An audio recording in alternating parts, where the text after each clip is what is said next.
A federal judge just heard arguments about banning the most common abortion pill in America, backed by a study so unscientific, the journal who published it retracted it faster than you can say peer review. Welcome back to Theocracy Watch, where extremist Christian think tanks aren't just rewriting the law, they're busy rewriting science too. This is Theocracy Watch. Front and center in this legal sideshow is Mifepristone, a pill that's been used safely for over 20 years by more than 5 million people. But the far-right GOP now claim it's dangerous, and they're using junk science to make the case. The study they brought was funded by anti-abortion groups and authored by folks tied to crisis pregnancy centers. Eventually, the journal who printed the study pulled it, citing lack of scientific rigor. They're throwing pseudoscience at the wall and hoping a sympathetic judge makes it stick.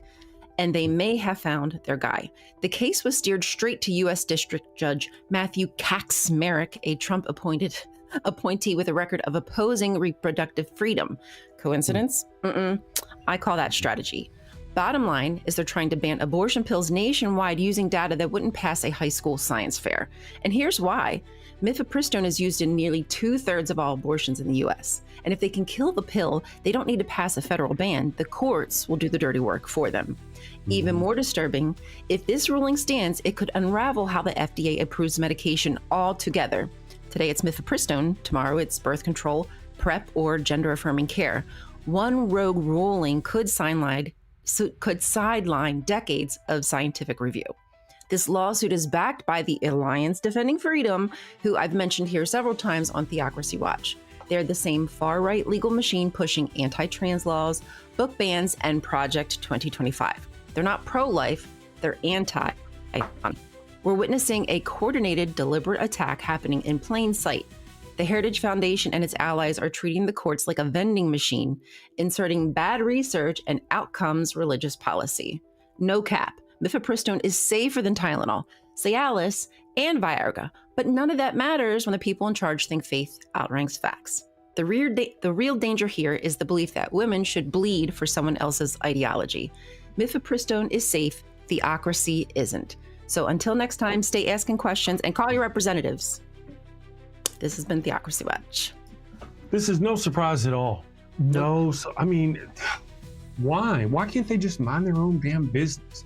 Why do they have to go? You know, they want to do this so badly. What we need is some kind of registry to where they register. If you go to a church or if you have a certain belief, then you register. And every doctor's office and every pharmacy and all this bullshit across the country can't sell you or deal with you whenever it comes to abortions. That way you can't have an abortion. The people in your church can't have an abortion and that kind of thing. Why do they have to go imposing this bullshit, this theocratic nonsense on everybody else? I mean, it's amazing how they can stop, that their shoulder doesn't blow out from beating trans people, that they can stop long enough to go to the abortion issue.